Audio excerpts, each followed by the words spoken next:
So mga tol, matapos pong mag-alok ang CC Kings promotion kay former 3 Division World Champion General Casimero ng 1 million pesos para labanan si Jonas Sultan sa kanilang rematch at balak nga po nilang ganapin yan sa buwan ng October, kung saan binasag naman ng Casimero Brothers ang alok sa kanila na 1 million pesos. Sinabing isang sponsor lang umano nila yung 1 million pesos na yan, at sinabing kung ganyan lang din naman daw ang kinikita ni Jonas Sultan kada laban niya, umalis na lang daw siya sa promotion niya.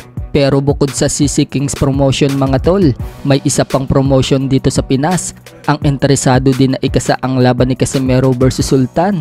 Yan po yung 80k promotion ng Masbate. Sa mga hindi po nakakaalam mga tol, bago nga lang po itong promotion na 80k promotion. Yan nga po yung promotion na magsasagawa ng laban ngayong June 22 sa Masbate, sa laban ng Gio Santissima versus Arnon Yupang para sa WBC Asia Continental Super Featherweight, Michael Dasmariñas versus John Estrada para naman sa bakanting Philippine Games and Amusement Board Filipino Featherweight, at Esnet Domingo versus Nutlay ng India para naman sa bakanting WBC Asian Silver Flyweight. Marami nga po ang nagsasabi mga tol na kung gusto daw nilang ikasa ang laban ng Casimero versus Sultan, taasan daw nila ang offer kay Casimero.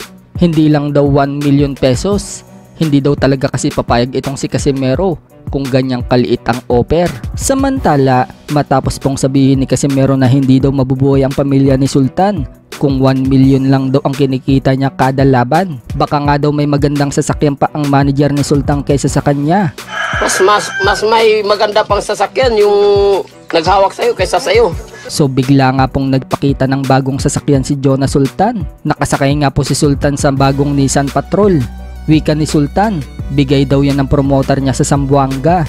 Katiting nga lang daw yan ng Zamboanga Valentes. So parang ipinamumuka nga po dyan ni Sultan mga tol kay Casimero na nagkaroon siya ng bagong sasakyan. So ano kaya masasabi ni Casimero sa simpleng banat sa kanya ni Sultan? Sa kabilang banda naman mga tol, handang-handa na nga po si Albert Pagara sa laban niya ngayong June 15. Nagaganapin sa City of Pasig Arena, Iloilo. Haharapin po ni Pagara ang Chinese na si Aketele Yelijan at paglalabanan po ang bakanting IBF Asia Lightweight title. Nagpakita nga po na magandang katawan si Pagara at ready na muli sa pagbabalik niya sa ring.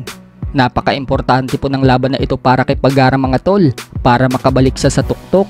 Bukod nga po kay Pagara, handa na din si former world champion Mark Magsayo sa laban niya na gaganapin din sa June 15 sa MGM Grand Arena Las Vegas. Undercard sa laban ng Tank Davis versus Frank Martin. Haharapin nga po dyan ni Magsayo si Eduardo Ramirez sa 130 pounds or Super Featherweight Division. Magsisilbi pong title eliminator yan sa WBC. Mukhang pinag-aaralan na nga po ni Magsayo ang galawan ng kalaban.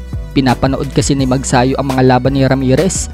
Habang nag-iinsayo, pinapractice na din nila ng coach niya na si Marvin Sumodio ang technique kung paano manalo sa laban na yan. Bukod dyan, suportado nga din po kay Magsayo si Senator JB Ejercito na nag-comment pa mismo sa post ni Magsayo. Sinabi nga po ni Sen JB Ejercito, "Let's get it on."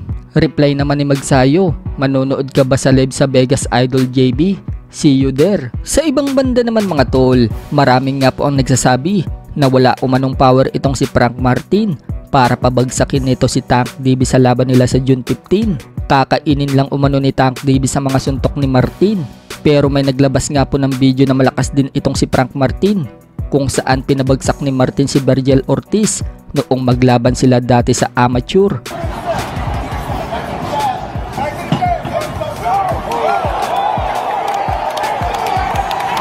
Kaya wag daw pakumpiyansa itong si Tank Davis kay Frank Martin, baka masilat daw siya nito.